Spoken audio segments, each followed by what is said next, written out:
அற்புதமான விஷயத்தை எங்களுக்கு பண்ணி கொடுத்தீங்க. இப்போ அதே மாதிரி படம் 31ஆம் தேதி ரிலீஸ் ஆகுது. அதே மாதிரி அதை விட பெரிய ப்ரமோஷன் செஞ்சு கொடுக்கணும் அப்படின்னு சொல்லிட்டு கேட்டுக்கிறேன். நான் வந்து தப்பாட்டம், தென் தமிழகம், வீமன், தொடர்ந்து குற்றப்பின்னணி. அவர் இயக்குனர் இந்த வாய்ப்பு கொடுத்ததுக்கு இந்த மேடையில் மீண்டும் நன்றி. அவர் இயக்குனர் மட்டுமல்ல, குடும்ப உறவு எனக்கு மட்டுமல்ல, அனைத்து கலைஞர்களுக்கும்.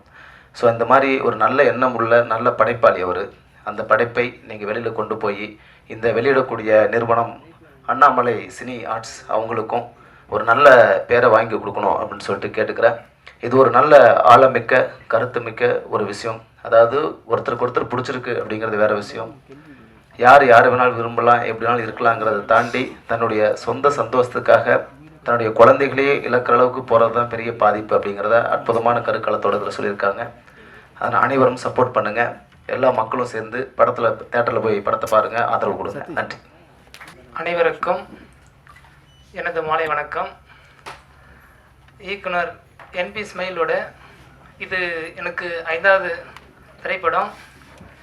இந்த குற்றணி திரைப்படம் என்பது நாங்கள் விதை விதைத்து அது முளைக்க வைத்து அது செடியாக்கி மரமாக்கி காயாக ஆக்கியிருக்கிறோம். பத்திரிக்கை ஊடகங்கள் அனைவரும் அது கனியாக மக்களிடத்தை கொண்டு சேர்க்குமாறு உங்களை தாழ்மையுடன் கேட்டுக்கொள்கிறோம். இந்த குற்ற பின்னணி மக்களிடத்தில் அது முன்னணியாக கொண்டு செல்ல மிக தாழ்மையோடு கேட்டுக்கொள்கிறேன். எனக்கு வாய்ப்பளித்த குற்ற பின்னணி நண்பர்களுக்கும் குழுவினர்களுக்கும் எனது நன்றிகளை தெரிவித்துக் கொள்கிறேன். வணக்கம். இந்த மாலை நேரத்தில் உங்கள் எல்லாத்துக்கும் நன்றியை தெரிவிச்சுக்கிறேன். முதல்ல டைரக்டர் இஸ்மாயில் அண்ணனுக்கு பாதம் தொட்டு நான் என் காணிக்கையை செலுத்திக்கிறேன். அப்புறம் நிருபர்களுக்கு நீங்கள் தான் வந்து பட்டி தொட்டி எல்லா இடத்துக்கும் இதை கொண்டு போய் சேர்க்கணும். என்னை வந்து இஸ்மாயில் அண்ணன் வந்து சொன்னார், ஒரு 5 நாள் ஷூட் இருக்கு வரீங்களா அப்படின்னாரு. நான் ஆனால் என்னண்ணே எங்கண்ணே அப்படின்னேன். நான் சொல்கிறேன், நீங்கள் கிளம்பி வாங்க அப்படின்னாரு. சரி போனவுடனே பஸ்ஸில் ஏறினவுடனே அவர் கேட்டார், போய் இறங்கி பஸ்ஸிலேருந்து இறங்கி லாட்ஜுக்கு போட்டு திருப்பி ஷூட்டிங் போனேன். அப்போ அங்கே ஃபோன் பண்ணிகிட்டே இருந்தார், பஸ்ஸு நல்லா இருக்கா, ஏசியாக இருக்கா, ஏசி வேணுமா அப்படின்னாரு. ஆனால் வேணாண்ணே, ஏசிலாம் வேணாம், நான் ஏசியாக போடுங்கண்ணே அப்படின்னேன். திருப்பி போய் இறங்கினோடனே கார் ரெடியாக இருக்கும், நீங்கள் வந்துடுங்க அப்படின்னாரு. சரி, கார் ரெடியாக இருந்தது. திருப்பி லாட்ஜுக்கு கூப்பிட்டு போனாங்க. லாட்ஜில் தங்கினேன். லாட்ஜில் தங்கி அங்கேயும் எனக்கு ஃபோன் வந்தது, ஏசி வேணுமா, எப்படி வேணும் லாட்ஜ் அப்படின்னாரு. ஆனால் நீங்கள் பார்த்து எதை வேணாலும் செய்யுங்க, நான் அது பிரச்சனையே இல்லைண்ணே, உங்கள் நல்ல மனசுக்காண்டி நான் வருவேன் அப்படின்னு. அங்கேயும் நல்லா பார்த்துக்கிட்டாங்க. திருப்பி அங்கே ஷூட்டிங் ஸ்பாட்டில் நான் போகும்போது முத நான் ஷூட்டிங் ஸ்பாட் போகிறேன். அங்கே இஸ்மாயில் அண்ணா ஏற்கனவே பணிபுரிஞ்ச ஆளுங்கள்லாம் இருந்தாங்க. அங்கே இருந்த இடத்துல நானும் போய் நிற்கும்போது திடீர்னு மைக்கு கொண்டுட்டு வாங்கினாங்க. சரி, ஏதோ ஷூட்டிங் ஆரம்பிக்க போகிறாங்க போல் அப்படின்னு நினச்சிட்டு நானும் பேசாமல் நின்னேன். பார்த்தா எல்லாமே அசம்பிளி பண்ணாங்க. ஏன்னா இது அல்லையா மாதிரி ஏதோ பண்ண போகிறாங்க போல் அப்படின்ட்டு நானும் நின்றேன். இவர் மைக் எடுத்தார். எடுத்துட்டு, மேக்கப் மேன், உங்களுக்கு ஏதாவது பிரச்சனை இருக்கா அப்படின்னாரு. சார், எனக்கு எதுவும் பிரச்சனை இல்லை. Right, okay. எப்படியோ ஒவ்வொரு டெக்னீஷியனையாக கேட்டுகிட்டே வந்தார். அப்போ ப்ரொடக்ஷனில் கேட்டார், தம்பி உங்களுக்கு எதுவும் பிரச்சனையா அப்படின்னாரு. இல்லை சார், எங்களுக்கு எதுவும் பிரச்சனை இல்லை, ஆனால் எனக்கு பிரச்சனைப்பா அப்படின்னாரு. என்ன சார் அவங்க கேட்டாங்க. அதுக்கு கேமராமேன் வந்து தண்ணி கேட்கும்போது நான் அசிஸ்டண்ட்டு போய் எடுத்துகிட்டு வந்தார். நான் உங்களை எத்தனை பேர் வச்சுருக்கேன் இங்கே வேலைக்கு அப்படின்னாரு. சார், இங்கே 4 பேர் இருக்காங்க. 4 பேர் நான் வேலைக்கு வச்சு நீங்கள் வந்து கேமராமேன் அசிஸ்டண்ட்டாக போய் தண்ணி எடுக்க விட்ருக்கீங்க. வேணா உங்களுக்கு வேலை கொஞ்சம் கஷ்டமாக இருந்தால் சொல்லுங்கள், நான் வேணா போய் எடுத்துகிட்டு வரேன்னாரு. இப்படி ஒரு டைரக்டரை வாழ்நாளில் மறக்க முடியாது.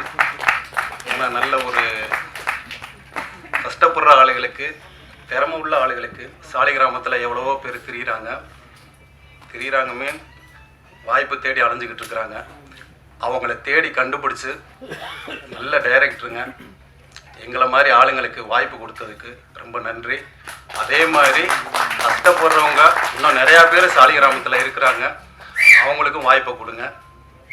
உங்களோட புகழாரம் ஓடிக்கிட்டே இருக்கும். நம்ம போகும்போது எதையும் கொண்டு போகிறதில்ல, உங்களோட நினைவுகள் மட்டும் என்னைக்கும் ஒழிச்சிட்டே இருக்கும். இந்த தருணத்தில் நன்றியை தெரிவிச்சுக்கிறேன். நன்றி, வணக்கம். அண்ணன்களுக்கும் என் மனமார்ந்த நன்றியை நான் சொல்கிறேன். ரொம்ப சந்தோஷமாக இருக்குது. இந்த குற்ற பின்னணி இந்த படத்தோடைய ரிலீஸுக்கு தயாராக இருக்குது.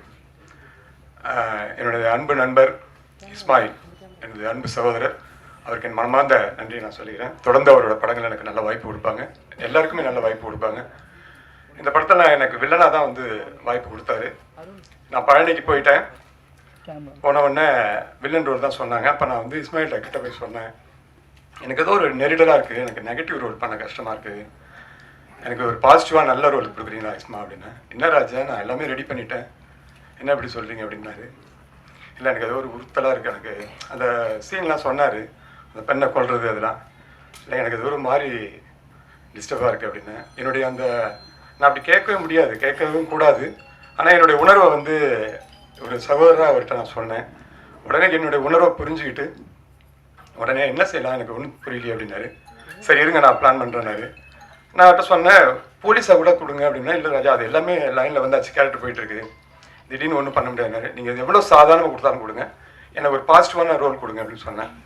என்னுடைய வார்த்தைக்கு அவ்வளோ பெரிய மதிப்பு கொடுத்து அந்த ஷூட்டிங்கும் கொஞ்சம் ஒரு ஹாஃப் டே 1 டே ஏதோ மாறிச்சு. அந்த சிரமங்களையும் தாங்கிக்கிட்டு என்னை ரூம்லேயே வெயிட் பண்ண வச்சுட்டு அந்த பிசி ரோல் வந்து அதுக்குள்ளே கரெக்டாக என்ட்ரி கொடுத்துருப்பாரு.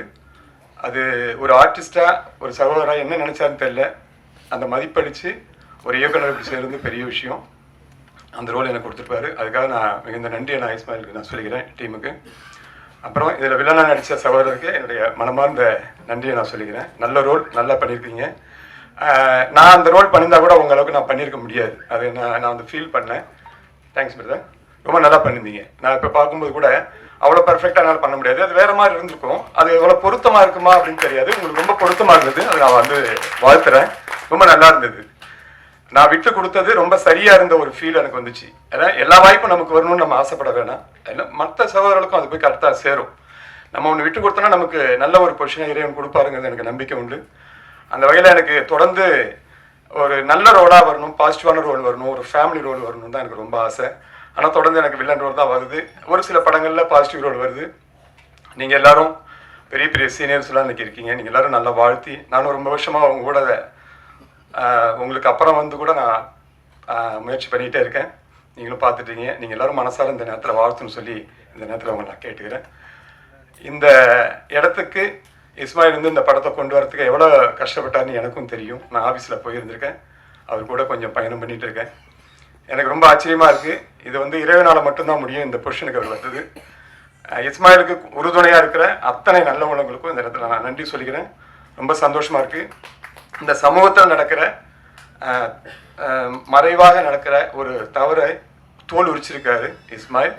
இது வந்து இந்த விஷயத்தை எல்லாரும் ஓப்பனாக சொல்ல முடியாது இல்லையா, ஒரு மாதிரியான ஒரு உணர்வு. இது எவ்வளோ குடும்பங்கள் இன்னைக்கு சிதைஞ்சிருக்குங்கிறது அதை சுட்டி காட்டியிருக்காரு.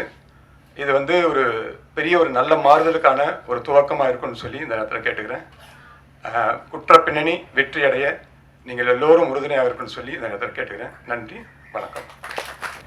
First of all Ismail sir, director Ismail சாருக்கு ரொம்ப தேங்க்ஸ் சொல்லிக்கிறேன். படம் ரொம்ப ஹார்ட் ஒர்க் பண்ணியிருக்கோம், ஒரே ஷெட்யூலில் முடிச்சிருக்கோம், நைட் அண்ட் டேவாக. ப்ரெஸ் பீப்புள் நீங்கள் தான் வந்து கொஞ்சம் இந்த படத்தை சக்ஸஸ் பண்ணுறது ரொம்ப இறைவனை வேண்டிக்கிறேன். ரொம்ப தேங்க்ஸ். எனக்கு இதுதான் ஃபஸ்ட்டு ஃபிலிம்.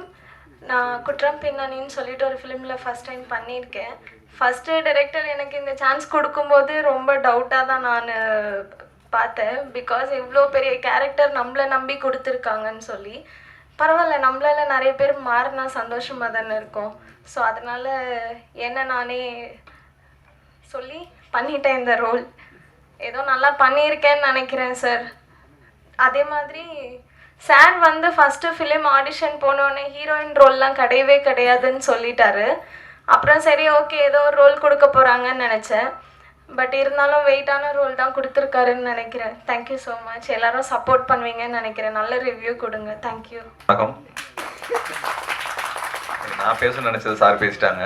ஆக்சுவலாக வந்திருக்க எங்கள் எல்லா அண்ணனும் பழக்கமானதுக்கு காரணம் திரு கோவிந்தராஜ் சார் தான். அதனால் இந்த ஸ்டார்டிங்லேருந்தே நான் நடிக்க ஆரம்பிக்கிறதுக்கு முன்னாடிலேருந்தே எல்லாரையும் எனக்கு தெரியும். பெருத்துளசி பணியாளனா இருக்கட்டும், சரவணனா இருக்கட்டும், தேவராஜனா இருக்கட்டும், இன்னும் நிறைய பேர். இல்லை டக்குன்னு வந்த பேர் சொல்கிறேன், எல்லாரையும் தெரியும். ஆமாம். குற்ற பின்னணி, கோவிட் முடிஞ்சு ஒரு கதை. முதல்ல இஸ்மாயில் அண்ணன் பற்றி சொல்கிறேன். நான் சென்னைக்கு வந்து எப்படி கவுந்தராஜ் சார் டே 1 பழக்கமோ அதே மாதிரி நான் நடிக்க ட்ரை பண்ண ஆரம்பித்த நாள்லேருந்து எனக்கு அவர் பழக்கம். அவர் சின்ன சின்ன படங்கள் பண்ணிகிட்டு இருந்தாலும் ரொம்ப நேர்மையாக ரொம்ப நியாயமாக பண்ணக்கூடிய ஒரு ஆள். அது நான் மட்டும் இல்லை, எங்கள் சாலிகிராமத்துக்கே தெரியும், சினிமாவுக்கே தெரியும். அப்படி இருக்கிற ஒரு நாள் எங்கள் அப்பா உடம்பு சரியில்லைன்னு ஊரில் போய் ராட்சஸ்லாம் முடிச்சுட்டு இருக்கும்போது தம்பி ஒரு 10 நாள் பழனி வர முடியுமான்னு கேட்டார். சிவானன் சொன்ன கதை மாதிரி அதுக்கு ஒரு கதை இருக்குது. நானும் போயிட்டேன். ரொம்ப பிடிச்சி பண்ணோம். கேமராமேன் உண்மையிலே ரொம்ப super cameraman sir, Shankar sir. நான் 4 மணிக்கு எழுந்துச்சி குளிச்சு ரெடியாகி கிளம்புறணும் இல்லையா, அவர் ரெடியாகி வந்து ஹோட்டல் கீழே நின்று போலாமா அப்படிம்பாரு. அந்த பக்கம் பார்த்தா இன்னொரு டீ கடையில் டேரக்டர் இஸ்மாயில் அண்ணன் வந்து அவரே நாங்கள் தான் நிற்கிறப்பா போலாம்பா அப்படிம்பாரு. டீம் வருதா, யூனிட் வருதா, ஆள் வர்றாங்களா, அதெல்லாம் கிடையாது. 3 பேரும் டெய்லி அந்த இருந்த எல்லா நாளும் தயாராக இருந்த ஒரு படம். இதில் நிறைய குறைகள் இருக்கும். ஏன்னா இந்த கதை என்னன்னா அவங்க எல்லாருக்கும் இல்லை, எங்கள் தாத்தாவிலேருந்து என் பேரங்காலம் இல்லை உங்கள் பேரன் அவங்க பேத்தி காலங்களையும் இது நடந்துகிட்டு இருக்கிறது தான், நடக்கிறது தான். என்னன்னா ஒரு கால் அடிபடுறது, ஒரு பஞ்சர் ஆகுறது, ஒரு சின்ன திருட்டு, இது எல்லாமே நம்ம நியூஸாக இவங்கெல்லாம் எழுதி படிக்கும்போது அந்த நேரத்துக்கு ஒரு என்டர்டெயின்மெண்ட்டாக சாதாரணமாக தெரியும். ஆனால் அதை நமக்கு பாதிக்கும் போது தான் அதோட வலிங்கிறது என்னன்னு எல்லாருக்கும் தெரியும். ஏன்னா கோடி பேர் வந்துட்டாங்க. இப்போ சினிமாவில் நடிக்கிறதுமே கோடி பேர் நடிக்கிறாங்க. அந்த ராட்சசனியை எனக்கு கிடைச்சதுன்னு நான் தேடல் தான் எனக்கு கிடைச்சிது. அது மாதிரி ஒரு குற்றங்கிறது மற்றவங்கள்ட்ட பார்க்கும்போது சாதாரணமாக தெரியல, ஆனால் அது நமக்கு நடக்கும்போது அதோட வீரியம் தாங்கவே முடியாது. அது நடக்கக்கூடாதுங்கிறது. இப்போ டெய்லி குற்றம் நடக்குது, டெய்லி செயின் ஸ்நாச்சி பசங்க பண்ணுறாங்க, கஞ்சா அடிக்கிறாங்கன்னு எவ்வளோ நியூஸ் வருது. அது ஏன் நிற்கலை, ஏன் திரும்ப திரும்ப நடந்துக்கிட்டே இருக்குது? ஏன்னா யாருமே தனக்கு நடக்கிறவர்களையும் யாரும் அதை பெருசாக எடுத்துக்கிறது இல்லை. அதனால இந்த கதையை வந்து அவர் ரொம்ப சிம்பிளான லைனாக இருந்தாலும் சாதாரணமாக பண்ணியிருந்தாலும் இதை பண்ணணும்னு நினச்சி பண்ணியிருக்காரு. அதுக்காக நான் எந்த கேள்வியும் கேட்காம நடித்தேனால நல்லா நடிச்சேன்னு தெரியல, அதை தான் சொல்லணும், நீங்கள் தான் சொல்லணும். ஆனால் ரொம்ப சந்தோஷமாக இருந்துச்சு இதில் ஒர்க் பண்ணும்போது. ஏன்னா ஒரு படம் ஒரே ஷெட்யூலில் போகிறது இன்றைக்கி ரொம்ப கஷ்டமான சூழ்நிலையில், ஒரே ஷெட்யூலு திரும்பலாம் வரல, அப்படியே அன்றைக்கி போயிட்டு ரிட்டர்ன் வரும்போது படம் முடிச்சுட்டு வந்தோம்.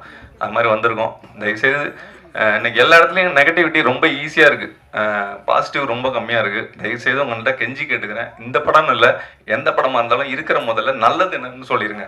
ஏன்னா இப்போ நம்ம ஒரு வீடு கட்டுறோம்னா வீட்டுக்குள்ளே போனோன்னு ஒரு பூஜை அறையோ பெட்ரூம் தான் காட்டுறோம், டாய்லெட்டை காட்டுறது இல்லை. ஆனால் எல்லா வீட்லையும் டாய்லெட் இருக்குது, எடுத்தோடனே யாரும் டாய்லெட்டை காட்டுறது இல்லை. அது மாதிரி தயவுசெய்து கெஞ்சி கேட்டுக்கிறேன். ப்ளஸ் எழுதுங்க. இது நான் நிறைய படம்லாம் பண்ணல, 2-3 படம் தான் பண்ணியிருக்கேன். இருந்தாலும் அண்ணன்ட்ட உரிமையாக கேட்கலாங்கிற உரிமையில எல்லா அண்ணன்கள்ட்டையும் கேட்குறேன். இந்த படத்தை நல்லபடியாக எழுதுவீங்கன்னு நம்புகிறேன். நன்றி, தேங்க்யூ. இங்கே வந்திருக்க எல்லாருக்கும் ஃபஸ்ட்டு தேங்க்ஸ் சொல்லிக்கிறேன். நாங்கள் இன்வைட் பண்ணது எல்லாருமே ரொம்ப உங்களோட வேல்யூபிளான டைம்ஸ் கொடுத்து எங்களுக்காக வந்திருக்கீங்க. இதே மாதிரி நீங்கள் எல்லாரும் சப்போர்ட் பண்ணுவீங்கன்னு நினைக்கிறோம். ஒரு படம் வந்து உருவாகிறதுக்கு ரொம்ப கஷ்டம். நம்ம ஜஸ்ட் ஒரு படம் பார்த்துட்டு என்னடா இது நல்லாவே இல்லை, நல்லா இருக்கு அப்படின்னு சொல்லிட்டு போகிறோம். ஆனால் அந்த படத்துக்கு பின்னாடி எவ்வளோ ஹார்ட் ஒர்க் இருக்குன்னு அதில் ஒர்க் பண்ணுற ஒவ்வொரு டெக்னீஷியன்ஸ்க்கும் தெரியும். இதே மாதிரி சார் சொன்னாங்க, கேமராமேன் சார் சொன்னாங்க, நாங்கள் டே அண்ட் நைட் வந்து ஷூட் பண்ணி ரொம்ப கஷ்டப்பட்டு ரொம்ப ஹார்ட் ஒர்க் பண்ணியிருக்கோம். அதுக்கேற்ற ஒரு சின்ன சப்போர்ட்டாக ப்ளஸ் எங்களுக்கு சப்போர்ட் கொடுத்தீங்கன்னா அதுதான் எங்களுக்கான பெரிய ஒரு விக்ட்ரின்னு நினைக்கிறோம். நன்றி.